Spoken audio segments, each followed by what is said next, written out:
Welcome, welcome everyone. My name is Zen Honeycutt, and this is the new MDs. We are moms, doctors, and scientists working together to heal our children. Today, we're missing our resident doctor, scientist, Dr. Stephanie Seneff, but we do have our doctor, Dr. Michelle Perro. The doctor is in. Welcome, Michelle.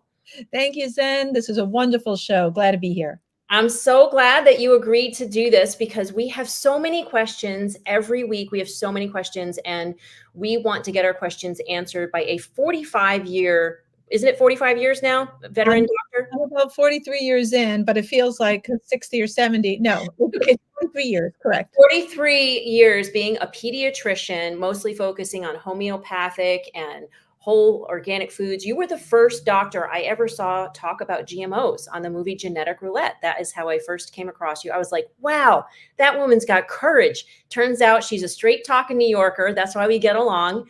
And I'm so happy to call you my friend. She's also the author of the book, What's Making Our Children Sick, which is a must read for any family, anybody who wants to know anything about what's going on with our chronic illness. Children have 54% of children today have a chronic illness.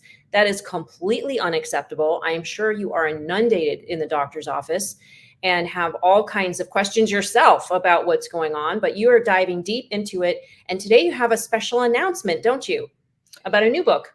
Wow, I can't believe it. I actually finished the edits today, Making Our Children Well. It's the parent guidebook follow-up to the first book. So why they were sick, this is how we get them better. And I'm only focused on homeopathy and nutrition because every parent needs to be empowered with their own toolbox on how you do it, especially when I'm not available. You can't get someone like me. You can do it at home. That's fantastic. And for those that don't know what homeopathy is, can you just give a brief description of that?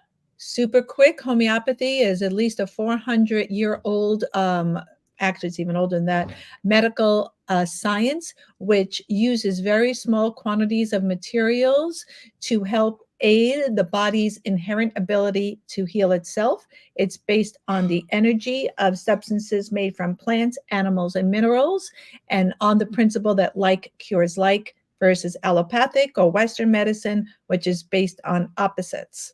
So that's super quick, but it's in the book, and kids like to take it because most of the medicines are in little sugar pills. They are. They're little tiny pills. They taste good. And one of my main experiences with homeopathy, I just want to share, is before I was going to the Monsanto shareholder meeting, I believe it was the third time, I was at a time in my life when I was experiencing some anxiety, and I went to my doctor and he said, I've got something for you that will get rid of 99% of the symptoms. And it was called lachesis. It's like a bush. Lachesis. Yep, I'm familiar. It's a snake remedy. Super good. Yes, it's a snake venom. So I had snake venom in my veins when I went to speak at the Monsanto shareholder meeting. I mean, apparently, just tiny bits, but it worked. It got rid of 99% of it. Was like the chest, going on issue and everything. So it really, in my opinion, it really works. And today we're going to have you answer questions from the viewers. We're live on Facebook, X, and YouTube, and this will be going on Rumble later on. We do want to remind our audience, this is not medical advice for you to then go ahead and do with your child. It's this is an educational platform. Please consult with your pediatrician, hopefully a holistic or naturopathic or homeopathic doctor, and take this information that you hear today as something just to mull over for yourself and, something to dig into more. So let's get started. We have a lot of questions. Before we get into everybody else's questions, I have to ask you one right off the bat about news. Okay, something that's in the news. That's brand new. Consumers Report just announced that there are levels of lead in Lunchables. Lunchables are part of the 30 million GMO meals served to our children each day in schools. And the levels in one Lunchable maxed out, reached as high as 74% of the daily allowable intake, right? The maximum allowable daily intake level for a child or for a human being, 74% of the lead in one Lunchable. Can you answer, please, what does lead, is this concerning to you, that type of level, and what does lead do to a child? And should we be concerned about this? Yes, First of all, there's no safe level of lead in a child. They have set these standards that you can have so much lead, 10 micrograms per liter. We actually check children for lead levels. In some states, it's mandatory to do a blood test at 1 year of age for children for lead. Um, so so the problem with lead is it's a neurotoxin.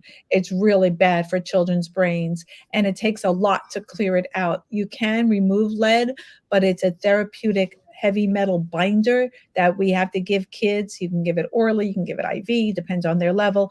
But for sure, studies have clearly shown loss of IQ points with lead.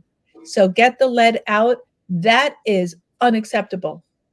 And also remember, we're not injecting the lead, it's in the Lunchable, but so many kids now have leaky gut or intestinal permeability from GMOs, pesticides are the main things, but other things. So the lead can be going directly across their gut, leaky gut, not blocking it, into their blood supply systemically and disseminated throughout their little bodies. Bad news.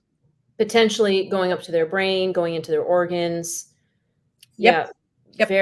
Very serious about this. And what I'm being asked, I'm doing multiple TV interviews about this and the fast food samples that we, just tested, and the loaded Trix General Mills cereal that just tested positive for heavy metals, arsenic and cadmium and all this. Anyway, what they're saying, the companies are saying, is that it is found naturally, in the environment. But what my comeback is that just because it may be partially from natural reoccurrences, could also be the manure and the fertilizer, the agrochemicals, the industrial wastewater, machinery, things like that, doesn't mean that they shouldn't be regulating. It's an $85 test. Do you know what I mean? You know what I'm saying? Batch testing and regulating. So anyway, I just have to put that in there. Let's get to everybody else's questions. Yes. From Catherine, can a mild case of, you're going to have to say this, laryngomalacia, be treated with homeopathy and or cranial sacral therapy once we know there is no foreign body? Can you explain that and answer Catherine's question? Sure, Catherine. I appreciate the question. Basically, what that is when infants are born, some of them have a narrow or floppy larynx where they breathe. So what happens when they breathe, you hear something called stridor. You hear this little like that sound. And for some children, it's mild. It can be more moderate or severe. When children, this is the one thing where pediatricians say your kid will outgrow it. This one does apply. Kids do outgrow it, believe it or not. And when you lay them down on their tummies, it's better. However, here's the problem. It can't be cured with homeopathy. It's really hard to change that. But these kids are more susceptible when they get a virus, like a cold virus. It can exacerbate the stridor, which is that sound. So there's great homeopathics for them. If that happens, you could start with a remedy called aconitum, ACONITUM. And as symptom change, you follow with new remedies. Then you can give them a remedy called Spongia tosta, SPONGIA, tosta, TOSTA, for the barky, croupy cough, if the baby should get that. And when coughs descend, and the reason why I'm going into this, because we have lots of cough questions coming up. When the cough descends into the chest, you switch it to a remedy called Hepar sulfuris, HEPAR, sulfuris, SULFURIS. Now you say, well, wait a minute, I don't know squat about homeopathy. Is there anything else I can do? Yeah, you can give your kid some elderberry. Be careful of the age. Elderberry is really good for immune boosting. You can give your kid lemon ginger tea. They're good natural anti-inflammatories, up their vitamin C to help as well. And there are other good remedies for coughs made from herbs like mullein. So those are some food, nutraceuticals, and some herbal recommendations for the cough. But back to laryngotracheomalacia and Catherine's question, they will outgrow it. Support them when they get sick. Great. Thank you so much. And how do you deal with a dry cough or a wet cough? How can you tell if the source of the cough is viral, bacterial, or asthma? Yeah, it can be tough. So when kids get sick, it often begins in the nose and then works its way down. The respiratory tract is a continuous tract from the nose all the way down. And so kids often get inoculated in the nose or the mouth from siblings, from daycare, from the park, you name it. They're supposed to be exposed to these viruses, by the way. It builds a more robust immunity. So as it goes down, dry coughs, you don't hear that mucousy sound. It's just sort of like, it can almost sound like a hack, what we would call a hacking cough. And you don't hear that mucus. And the mucus is your body's production of a substance to entrap the microbes, whether they're bacterial or viral. So use it wet and dry. We treat them differently homeopathically. In mainstream medicine, pediatricians will prescribe something like Robitussin. You may have heard that. It just breaks up mucus. I don't like those pharmaceuticals. Homeopathy delves into specific. And the book will be out this summer. Also look at Dana Ullman's book, Homeopathy for Children, which goes into the different types of coughs and the remedies you need. Now, so if the child, how can you tell? Most kids, if it's viral, is most common. Bacterial infections, kids are sicker, especially little ones. They tend to have fevers, lethargic, not sleeping well. They may be cranky. Their appetites go down. So you're definitely sicker with the bacteria. When they have a virus or a bacteria, isn't that when they get like the green mucus? So the green mucus can be bacterial, or the green mucus can also occur at the end of a viral illness. Oh, okay. So either one. But if your kid is doing pretty well and has been coughing a couple of weeks and you see a little bit of green at the end, I wouldn't worry about it.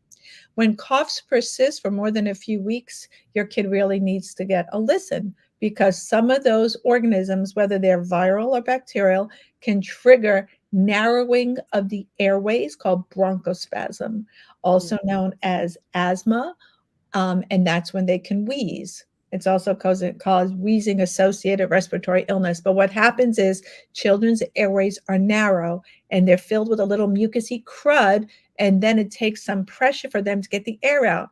And you hear this, hee hee, hee. It's a wheezing sound. I don't know about my acoustics here today, but you get the picture. And those may require, if you go pharmaceutical, inhalers. They should have a listen by, a pediatrician or a healthcare practitioner, whomever you see. Make sure how they're breathing. You might want to check something called a pulse oximeter, where we can look at the oxygen on their finger. It doesn't hurt. Everybody can buy a pulse ox. I think during COVID, everyone got a pulse oximeter at home, like $25. Everybody I know had one. And you want to keep that oxygen level above 95%. And they may require more intervention with either pharmaceuticals, homeopathics, or herbal solutions. Great. That is very interesting. Excuse me. And how about if it's allergies? Allergies, would that just be like kind of a dry cough? Allergies tend to be dry, but they can also be wet. And often there are accompanying symptoms when it's allergic. Eyes can be irritated and itchy. There's a lot of rubbing of the nose because it's an itchier phenomenon. They may not be so sick appearing, but they're uncomfortable. So they're not really sick like with a viral or bacterial infection, but they're uncomfortable. They keep rubbing their noses. It's called, they get like even a little nasal salute. You'll see some dark circles under their eyes. And it might be allergic because it's been a windy day. Everything's in bloom. And if you see that there are certain patterns, we definitely want to look at their diet, particularly dairy. And sometimes it's hard to figure out what they're sensitive to, and we have to do eliminations. So dairy is the big one. You remove them, you have to take them off dairy at least 4 weeks. And when I say take them off dairy, it's not just hot milk. It's milk, peas, yogurt, the dairy that's hidden in baked goods. You have to just remove all the dairy. That tends to be the food sensitivity, intolerance, or allergy that causes mucus. And so that means not even a little bit, because if they have a little bit, it's like I always tell people, you can't expect to put out a campfire by putting a teaspoon of fuel on the fire. You have to stop putting fuel on the fire altogether for the body to clear it out. Is that correct? That is correct. I just say if you really want to do an elimination, you got to get it all out. And for dairy, it's even butter. There is dairy in butter. So you can get ghee. That was a big question. I was always wondering that when I needed to get dairy out of does butter count? Like, we don't want it to count, but it does count, right? It counts. If you're sensitive, it counts. And then later on, if you are dairy sensitive, once you're better, we can weasel it in, because you don't need tons of butter. You Yeah. know, you have a pat of butter or whatever. But ghee is a great source. It's very common in Indian cuisine, Yes. and remember, in Indian cuisine, they don't eat a lot of dairy. They do Right. eat yogurt, but they don't eat a lot of dairy. But the ghee does not have the dairy component. You can make ghee yourself. I didn't, but you Mhm. can. But and yogurt counts too, right? Yes, so then I tell people if you want a fermented, food like yogurt or kefir, try coconut, fermented coconut. You can Yeah, get coconut I've yogurt. had coconut yogurt too, just as good, Yeah, just as it's good, delicious. folks. And you get the beneficial bacteria, and it's really good for repopulating your gut if you've been eating, having antibiotics or eating glyphosate on a daily basis, which we have to work into this every time. We have to mention glyphosate every time. Oh, we can't have a show in honor of Dr. Sanef. Yes, Yes. well, I've spent the past 20 years focused on glyphosate. Yes, a show can't go by without glyphosate. Yes. So please try to eliminate glyphosate from your diet. It is an antimicrobial and an antibacterial, and it will disrupt your gut microbiome.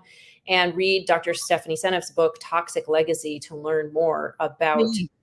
glyphosate. Really key book. Okay. So when a child or teen, from Cami, when a child, teen, or young adult is exhausted from more than normal, but no obvious illness, no congestion, getting good sleep, etc., what do you suspect, and how do you look for a source to treat? That's a very good question, Cami. So, fatigue is an endpoint of a lot of different processes. So, it could be a lot of different things. And you're saying there's nothing obvious. Obviously, your teen, there is no obvious viral infection. They're, you know, otherwise eating well as far as you can see. So, I would go in a teen, which would be different than a child. I look for emotional stressors, recent breakups with a partner, stress from school, parents fighting, parental discourse, and disharmonious family for whatever reason. I look at that first. Then I would look at common is common. I would look at what the child is eating. Even though you send your teen to school with your packed lunch with delicious food, or then they're running to the local supermarket and getting a Coke and Doritos. What are they eating? Is their nutrition adequate? They say they're sleeping. Are they sleeping? So go in and check. Make sure they're not on their devices all night. Get their devices out of their room, because my own kids used to go up on the phones at night and I didn't even know it. I know. There you go. So get them off the devices, because we know those EMFs disrupt sleep. You want them off an hour before they go to bed. Shut down Wi-Fi, and particularly their phones and all the devices. Okay, so I just want to interject one thing, folks. That means you get to be in charge. You are the parent. You pay for those phones. You don't have to be their friend. They don't have to like you. And sometimes giving your child, being a parent means giving them what they need, not what they want. And what they need is to not have exposure to Wi-Fi an hour before bedtime. And that comes from a 43-year veteran pediatrician who has please. studied EMFs. Yes, please. I mean, I had these missteps with my own kids where my kids were in charge and I wasn't. So I'm not saying this is easy, by the way. Not easy. Yeah. No, not easy. But then if we done all that, I start looking for endocrine issues like their thyroid. I start looking for hidden viruses like Epstein-Barr virus, mono. I start looking at for other issues for fatigue. Well, those would be the main ones for chronic infection. So then I start digging deeper. You kind of peel off the common stuff and you start digging deeper and deeper. And for if it's really chronic fatigue, and by definition, chronic means more than 3 months. That's something you're dealing with. That's a long time to wait, but by definition, that's what chronic means. If this is really going on a long time, you have to work with an integrative practitioner who will take a holistic root cause analysis, looking at all these different systems of why your kid's not sleeping, and those are the big ones. I used to say for girls, look at thyroid. It's girls and boys now, and make sure there's no missed hypothyroidism and or Hashimoto's thyroiditis, which is an autoimmune condition that affects the thyroid, could be causing fatigue. I hope I answered Cami's question there. Yeah, and I'd like to add again that glyphosate has been shown to contribute to thyroid issues, especially in boys when the mothers are exposed to glyphosate in the womb. And that would mean simply a mother eating wheat products that have been sprayed with glyphosate as a drying agent, or beans or peas, legumes, things that are not organic. And so you did not know this. It's not your fault. Nobody's telling us this except for shows like ours and a handful of other groups like OCA and Beyond Pesticides and, some groups like that. But please eat organic as much as possible, especially when you're pregnant, to avoid those types of issues in our children. Okay, so that was tiredness. I wanted to add one more thing too. You talked about the devices before bed. A very common source of EMF exposure is just having a router in the bedroom. So just notice that if you have a router, like a gaming device thing, in their room. A lot of kids have that. I know one mom whose child was super tired, having migraines every day. Then she realized that she had one of those gaming router things in his bedroom underneath the desk, moved it out of the room, and the migraines and the tiredness went away like the next day. So I can't highlight this enough. My brother, who's a physician, asked me about one of his patients, a 12-year-old girl who had insomnia for years. And the first thing I asked was, well, where's the router? It turns out the router was underneath her bed in the garage, and she was literally sleeping right over it. They shut the router off, and it was the first night she slept, like in years. That's all I did, and I didn't even know the kid. So now, also remember these smart meters on the other side of the wall. Check if there's smart meters. And also, everyone's got a baby monitor, a Wi-Fi baby monitor by the baby's head. That if you really need a baby monitor, get the old-fashioned ones, not the Wi-Fi ones, so you can look on your phone. Go in and look at your baby, okay? So we don't need Wi-Fi alerts to say that the baby's diaper is wet. Just go check your baby. Just hold your baby's butt. You can tell if the diaper is wet. That's all you need. I even saw a binky, a Wi-Fi binky. Yes. Oh, please, folks, no. And the Bluetooth, okay. Don't do that. Okay. Don't do that. So let's not do that. So I don't know if I'm saying her name right, but Rashia is asking, she's having an issue of puffiness and swelling in the lower extremities after many blood tests. Doctors say, you're gonna have to read that one, polymyalgia rheumatica. Any suggestions for reducing inflammation in the body? Yeah, so it sounds like your doctor's telling you that you've got some type of autoimmune issue attacking your muscles, and that's a little bit concerning. So whenever I hear there could be any type of autoimmune, whether it's against the muscle, the joints, arthritis, the thyroid, Hashimoto's, the brain, MS, multiple sclerosis, when there's an autoimmune thing, the first thing to do is look at your gut. So when I say look at the gut, I mean you go all organic and turn. Oh, did it cut out? Did you say the first thing you want to look at is what? Oh, the gut. So the gut is your immune regulator and the microbes in the gut. So get your gut back on track. Remove gluten and dairy, sometimes soy. Eat all organic. Filter your water. Start there and start healing your gut. Build up your microbiome. And then I would definitely work with a practitioner, because there are herbs you can take, like curcumin, which needs to be taken in a high dose for this type of thing, at least 1,200 milligrams a day. But curcumin needs to be activated with black pepper and absorbed better with a little bit of fat, whether it's coconut fat or another fat, coconut oil, sometime coconut butter. But so that there are some ideas there. And remember, lymph drainage. Lymph is a passive system in your body. Help your body clear the puffiness and swelling by draining lymph. Lymph can be drained by brushing, saunas, detoxification baths, and doing massage, lymphatic massage. But there's something going on here, and autoimmune disease can be reversed, but you want to work with a practitioner regarding that, but you can start. So again, my favorite is turmeric. Curcumin is the active ingredient, the curcuminoids for inflammation. Green tea, polyphenols are super helpful for upping your antioxidants. And honestly, I think because of all the COVID covering on everything, taking some extra NAC and acetylcysteine, at least 900 milligrams a day for an adult, which is the precursor to making glutathione, which is the master antioxidant in your body. And antioxidants are important because they get rid of free radicals, and free radicals can lead to cancer and all kinds of chronic illnesses. Is that correct? Is my summary correct of that? Yes, you're absolutely correct. And free radicals are increased, of course, by pesticides and GMOs. GMOs themselves also increase free radicals. So you want to eat foods that kind of mop up those free radicals, veggie forward diet, lots of cruciferous veggies, because sulfur will also help you process glyphosate as well as other pesticides. The average food has at least 6 pesticides, not just glyphosate-based herbicides, which is Roundup. There are many pesticides in one conventionally grown strawberry. So that some ideas for you, and I wish you well, Raisha. Yes, and for those of you who just joined us, Dr. Michelle Perro just mentioned GMOs. She is also the founder of GMOscience.org. Please check out her website. Please support GMOscience.org.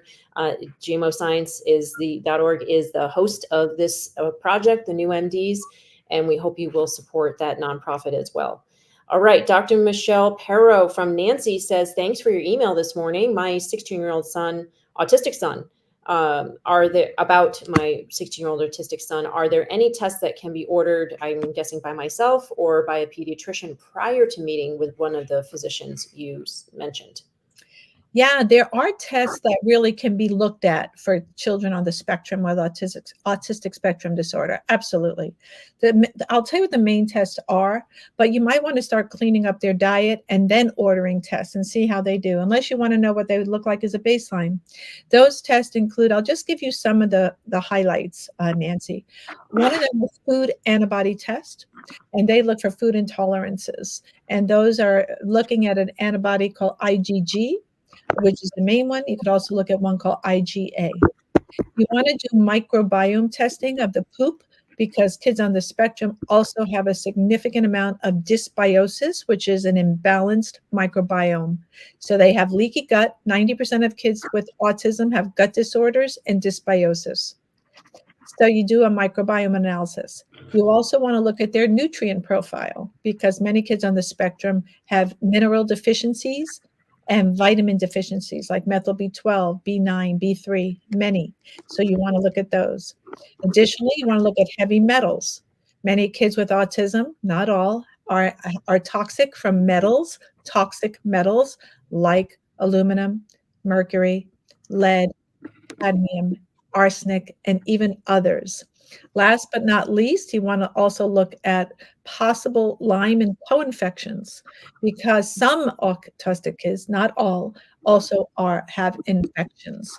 But you don't have to do everything at once. Focus on the gut first. So whenever you're healing, my first go-to is gut healing and looking at those foods, because if you don't remove the foods that they're sensitive to, no matter how brilliant a plan a practitioner creates for you, they may get better temporarily, but then they relapse.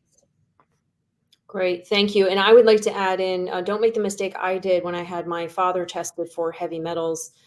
It was just arsenic, lead, mercury, and cadmium. They do not automatically include aluminum. So you do need to ask for that heavy metal to be included.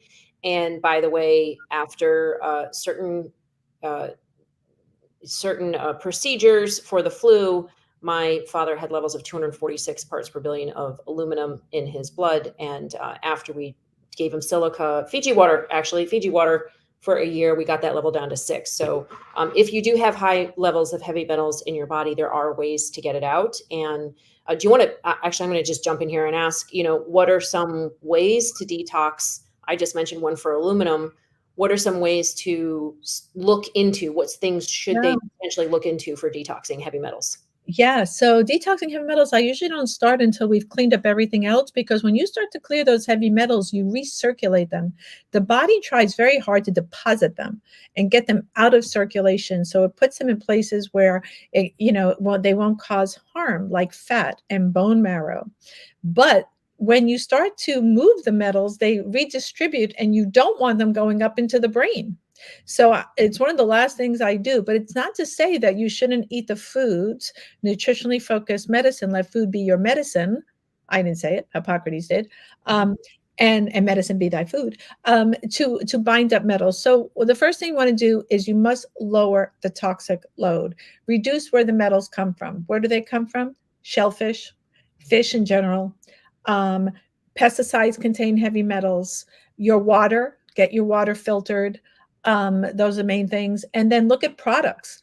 Women's cosmetics can have lead in them, and other toxins, or your children's lunch, like Lunchables at your kids' public school. So you have to reduce the heavy load, particularly with kids on the spectrum.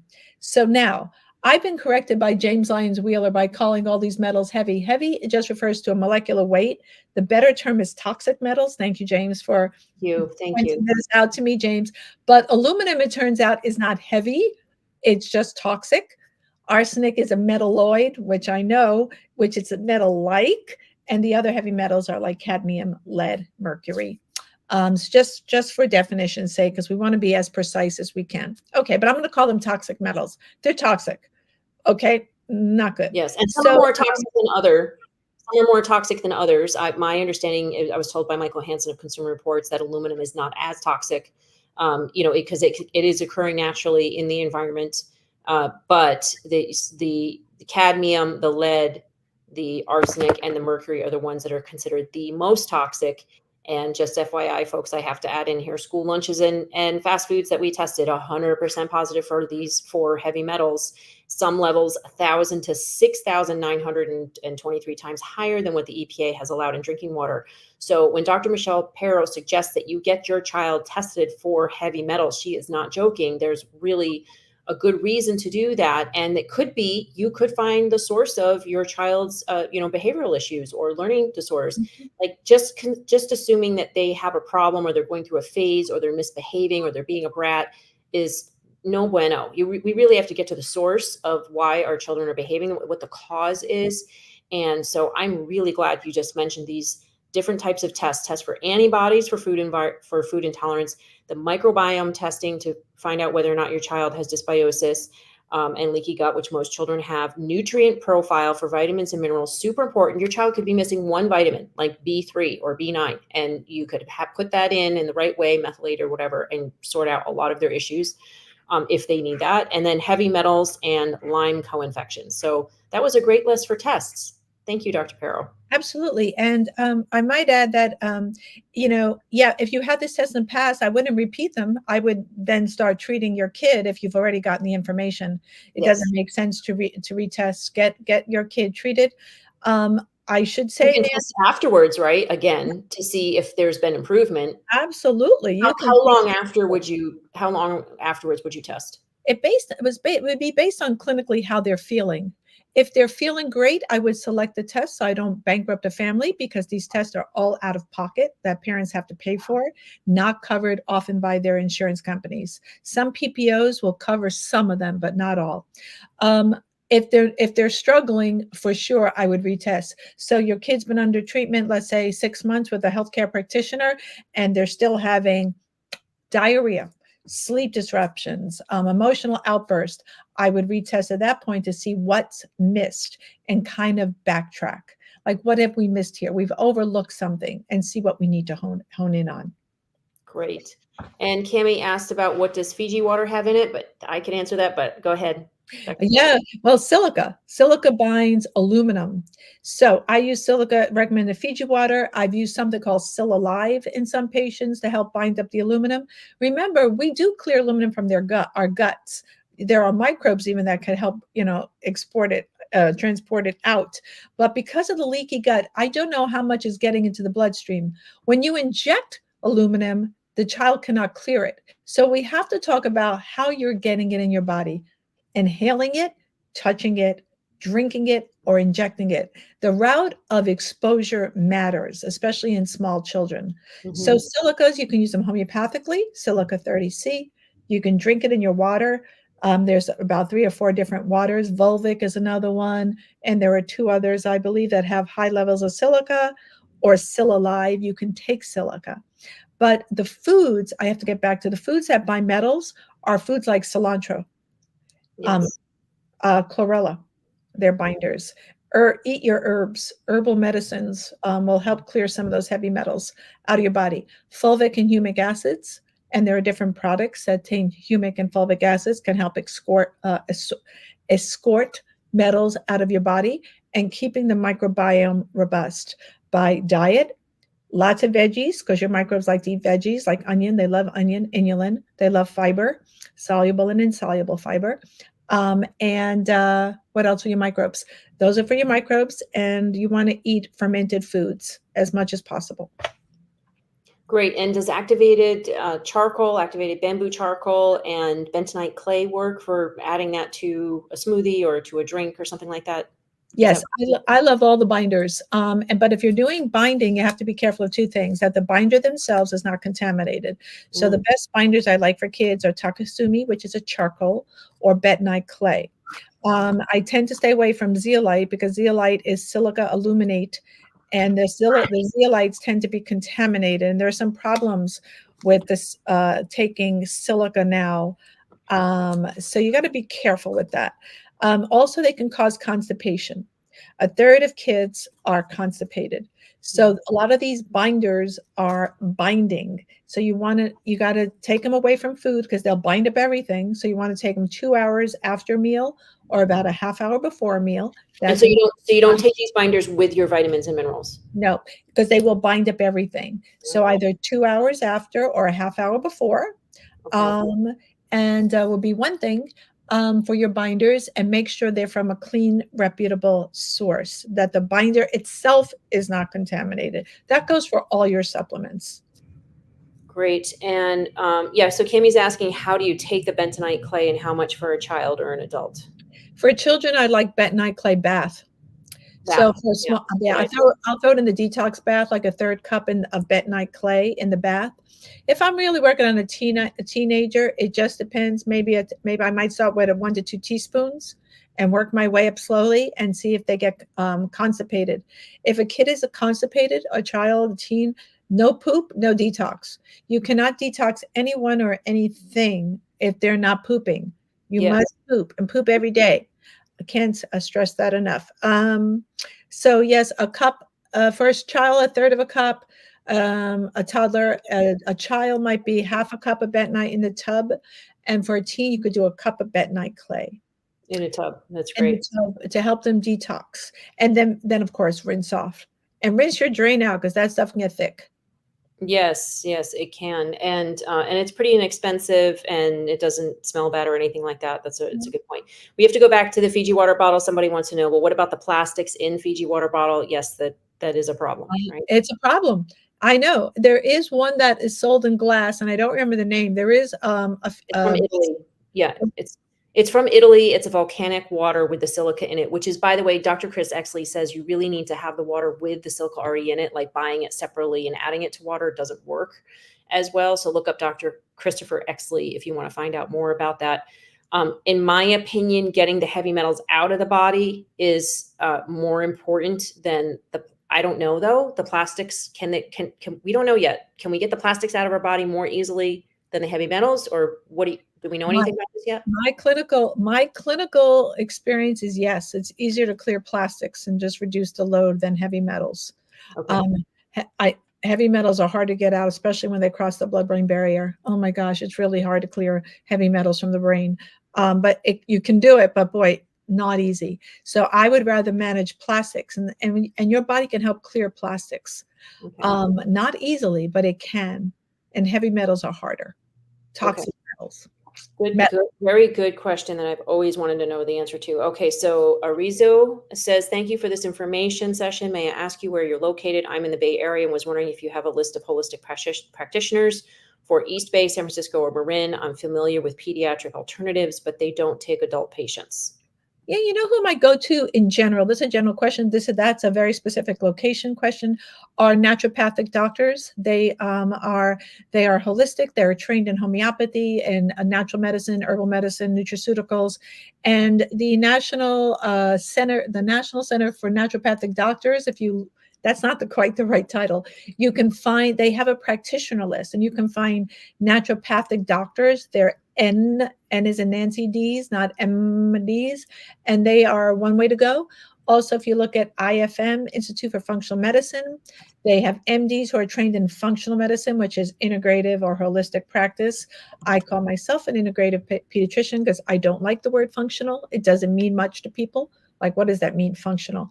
I would say that's where I would look.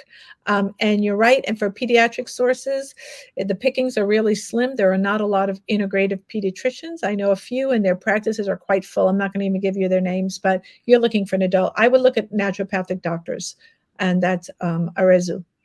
Yeah. Yeah. I'm going to add to the chat the brand of looking this up right now, but I'm going to add to the chat a link.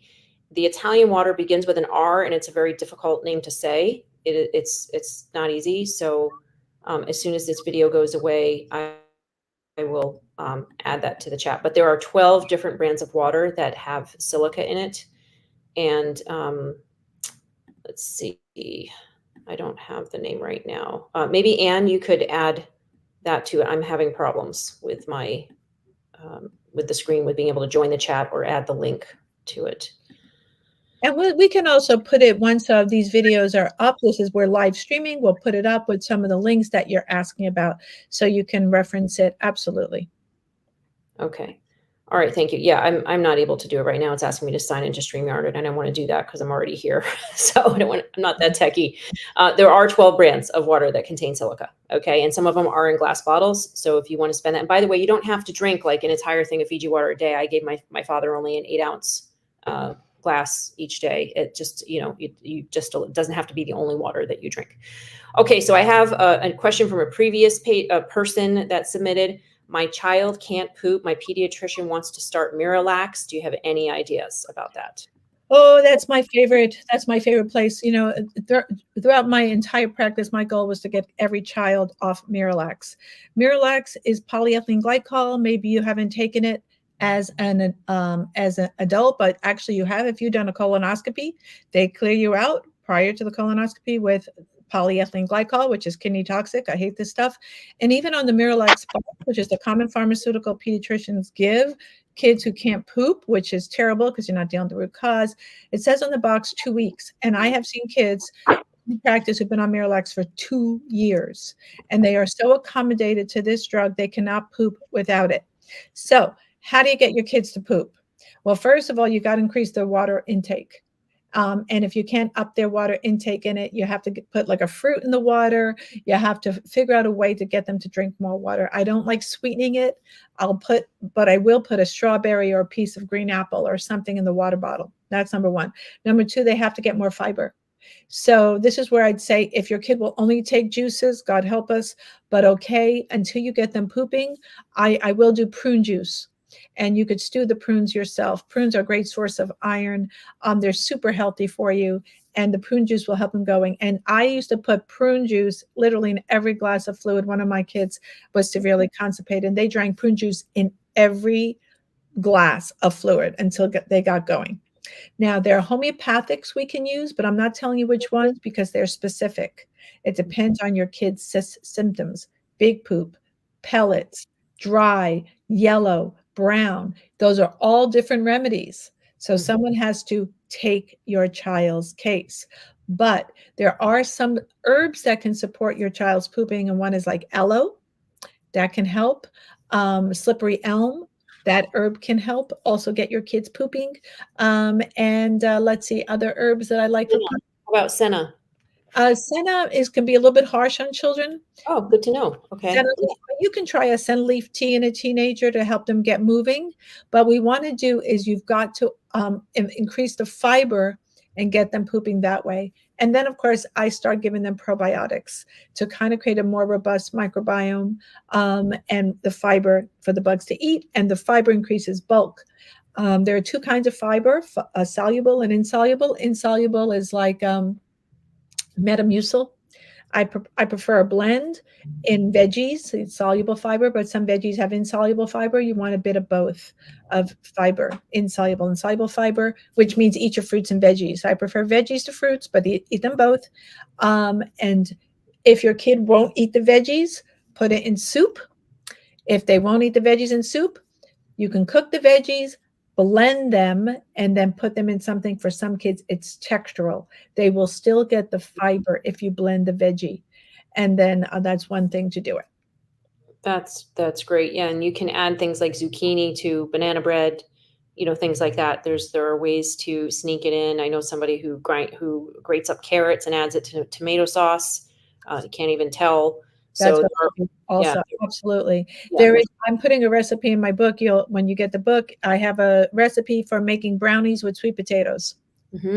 That's They're great. they're delicious. So you can increase some of the fiber in your kids' diet through their foods, and you can do a chocolate cake with zucchini. Every tomato sauce I make, I have carrot, celery, and onions in it. And just about every that's called sofrito in Italian. I put that in everything, even in my turkey burgers. Yeah. And did we mention that constipation can often be caused by glyphosate? So, yeah. We have to you And can you say why that is? Like, how does glyphosate contribute? It's like it's sprayed on wheat as a drying agent, and people eat wheat, and then it can contribute to constipation. For me, it's like kind of rabbit pellet type rock. It's like rocks. The poo becomes like rocks, and it's really hard to get out. Like, what is going on there? I the actual mechanism of how it causes constipation, I think, might be related to it literally wipes out your microbiome because it's an antibiotic and it targets beneficial bacteria like lactobacilli and bifidobacteria, which just wipe it out and lets the pathogens grow. That may be one mechanism of how it does it. It also may be that the food itself, if you're eating a conventionally grown food, the nutritional density, the nutrient density is so low as compared to organic regenerative food that Mhm. you may not have the right nutrients in there to move things along on why it causes constipation. So I think that's what the main effect is in it. And metals are binding. And if it's filled with the metals, whether it's mercury or cadmium, metals for sure are binding. Yeah. So It's that's really important to go to a doctor for a consistent case of constipation. I would imagine because I'm hearing cases of kids that have constipated, like they hold it in for 5 days. They have massive blockages. They have to go to the hospital, things like that. And what Dr. Stephanie Seneff has said before on the show is that glyphosate can actually contribute to the small intestines, the muscles in the small intestines, like getting like paralyzed, like not being able to push the poop down. So it might not even be just, what's in the poop and what you're eating. It's that the muscles of your small intestines can't, or large intestines can't push it down. So I'm not a doctor, but I'm just asking, would you think that, that sounds like at what point would you say, do you Yeah. need to see a So, doctor really? so you're absolutely right. Sometimes with constipation, it's not that you can't push it down, but you have too much tone because your intestinal wall, which is muscular, it goes into a spasm, and also if you're stressed, also causes sympathetic increased tone and makes you clamp down, which may not be you're not in a state where you can release the poop. If you've tried all these mechanisms that we're talking about, these simple things, and your child is still severely constipated, you need to work with someone to help you out, whether it's a holistic nutritionist to start, holistic integrative practitioner that we prior mentioned, but to help you get going and to make sure nothing else is going on with your kid, especially an older kid. So always a check-in, get their tummy examined, make sure they're okay and that they don't need any further evaluations or other testing or an ultrasound. So an exam is never a bad thing. Okay, having a physical exam and having a healthcare practitioner check your kid's tummy.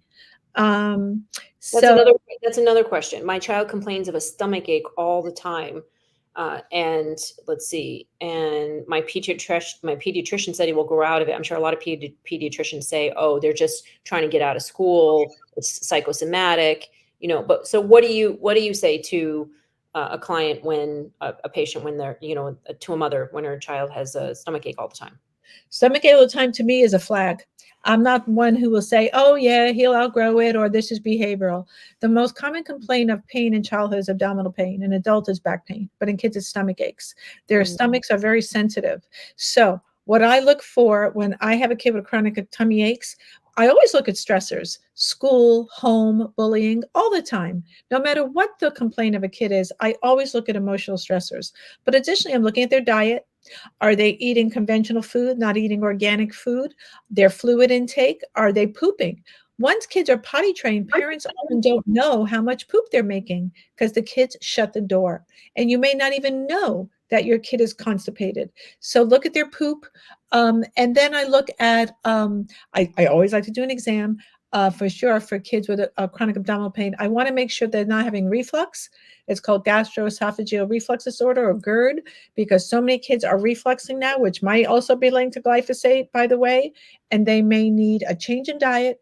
They could need digestive enzymes. They might need more acid, hydrochloric acid, and or they may need a release of their vagus nerves by a craniosacral osteopath. They mean, and sometimes kids reflux and parents don't even know it. Mhm. And abdominal pain also can be an infection like H. pylori. So this is something you will definitely want to see a practitioner with. I never poo-poo a parent say, oh, they're fine. I like to do a thorough assessment. And if the kid is small, recurrent abdominal pain in a little kid, like a toddler or baby, you have to look for urinary tract infections, UTI.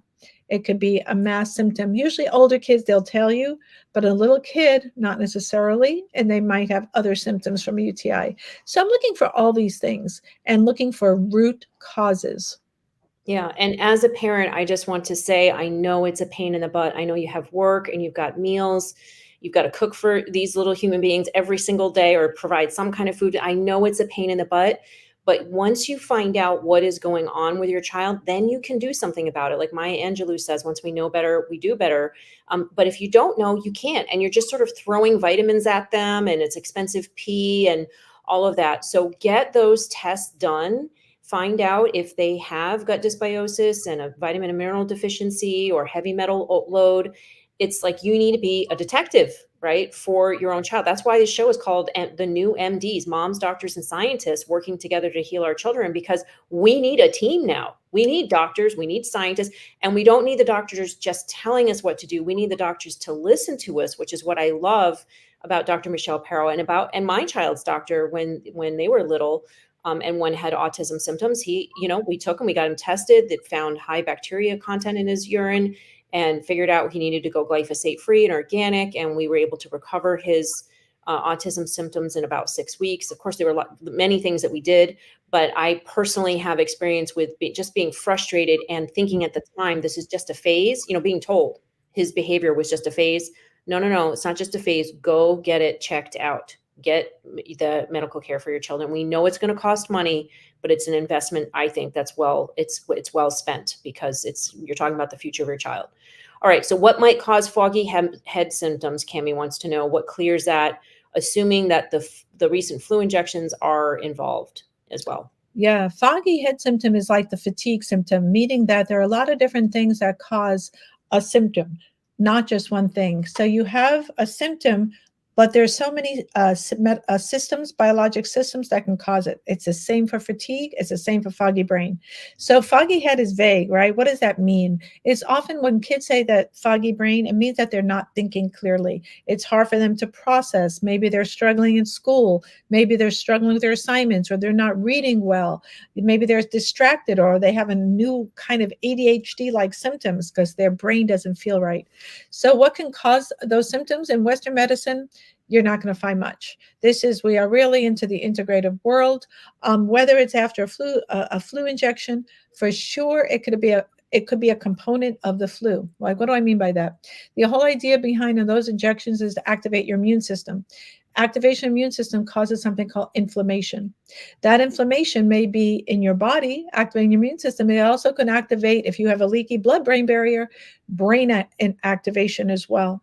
So you can get activation in the white blood cells. You have them in your brain. They're called microglial cells, and those get turned on.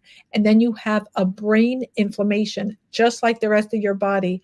What happens to the gut happens to the brain. There's a gut-brain axis. There's actually a gut-brain microbiome axis. Yes, then. Dr. Perro, Dr. Matt Buckley explained it to me. He said that the bad bacteria in the gut have lipopolysaccharides on the outer wall of the bad bacteria, like E. coli and Salmonella, and their job is to tell the vagus nerve that there's bad guys in the gut, and that tells the microglia cells in the brain, like you just mentioned, bad guys attack. And so those microglia cells go and attack, and they create excitotoxins, which excite the brain neuron endings and create inflammation. And sometimes eventually they die. And then you've got a lack of connection of brain neurons. So kids not making eye contact, not remembering with brain fog, right?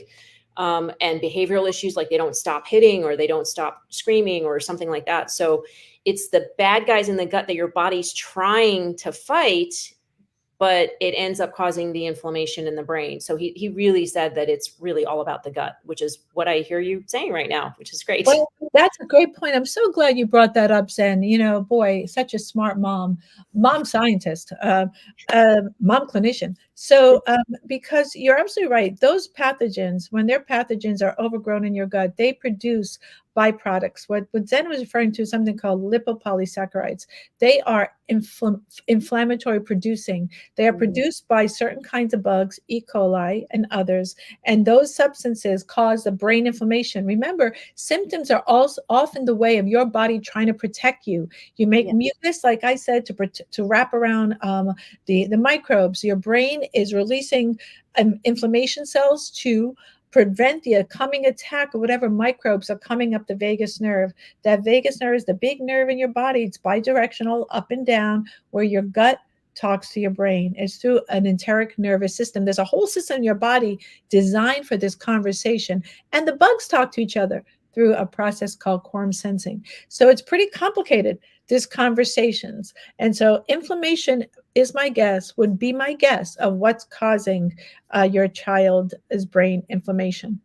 Brain fog, yes. And as you mentioned earlier, going dairy-free and gluten-free and eating all organic is a really good step. And what we mean by that is 100% not a crumble of gluten and not a teaspoon of dairy, because otherwise the body cannot like release it and get it all out. It just starts accumulating again. So, and give yourself 2 weeks at a time, and buy the alternatives. It's okay. Mhm. So, okay, well, we need to wrap up, but I think we have time for one more question, unless you want to. Is there anything that you sort of want to summarize or say? Do you want us to do one more question? We can do one more, and then we are one that we can wrap up. Okay, how about in honors of Mother's Day? My son wants to have a baby. Is there anything special my daughter-in-law and son should do? We're heading into May, which is Mother's Day month, and we'd love to end on the creation of new life. What can they do to have a Absolutely. baby? I mean, I love preconception cleanup. I write about it. It'll be coming out. But both parents need to just clean up the terrain, the internal terrain and the external terrain, because everything that happens to mom will happen to that fetus and that baby. So you want to, like, how do they do that? They clean up their food. We discussed it. They filter the water, get the fluoride out, a fluoride filtering water system, please. They reduce their toxic personal care products. They go see a therapist when they can. Please see a therapist. Get rid of your emotional stressors. Of course, Dr. Hank, MD, organic, absolutely organic regen is what we say now, but organic, organic, organic. Look in your pantry. Get rid of all the ultra processed foods. They're all toxic. They also wipe out the microbiome, by the way, because of the emulsifiers and the pesticides and the plastics and the dyes and all the other nasty stuff. So get rid of the processed food. So you do an entire cleanup. But let's say mom is already pregnant. Like, is it too late? Sorry, what can we do? No, of course not. Mom can just focus on her diet, eating well, taking a multivitamin, taking her probiotics, and a lot of self-care. So that's what I would say for mom. But again, please work out any emotional stress related issues and practice rebalancing your own nervous system. We have sympathetic, we have parasympathetic, they live in harmony, and any techniques to rebalance, and that can be meditation, it can be yoga, a walk in nature. Don't forget nature. Lots of electrons out there. Help you ground. Walk barefoot at the beach. So get out and laugh and love. Of course, we didn't get into epigenetics, but we will in the future, Dr. Hank. Thank you. Yes. Yeah, that's a future talk. We didn't talk about epigenetics. I love that you mentioned the emotional stuff, and I think your past baggage is really important to address before you have children. If I just may personally recommend Landmark Education, it's landmarkworldwide.com. It's about dealing with stuff that happened in your past and clearing that all out so you can have a new future. Do that before you have a child, please, so that you don't bring your stuff from your past into your future and recreate all that stuff with your child. I don't get anything from Landmark in saying this. I just highly recommend it. Or any other types of therapies or heritage, ancestral clearing, whatever it is you need to do, address that stuff before you pass it on to your child and release the stress. And also, another thing I remember reading about is that your firstborn child will absorb a lot of the toxins from the mother, right? So it's really important for a mother to do, I would say, to do a detox or at least start eating organic before you get pregnant, because they will be absorbing that stuff from the body, correct? I have to comment, you're so right, Zen, so spot on. The first baby will offload about 20% of mom's heavy metals. That's one thing, toxic metals. Also, moms and dads, take a look at your teeth. Any heavy metal restorations, remediation you need to do with a biologic dentist, take care of that. If you have cavitations or other dental stuff, please address your dental issues, because why? The placenta has a microbiome. The microbiome of the placenta looks like mom's oral cavity. So you want this microbiome. Yes, there is a microbiome in your mouth. You all know plaque. That's a biofilm. This, you want it to be as healthy as possible. The vaginal microbiome doesn't come in till much later. So the fetus, there's also a fetal microbiome, will be surrounded by mom's microbiome, which would be based on her teeth. Metals are bad news. So if you have mercury fillings, silver fillings, get them remediated with a specialist.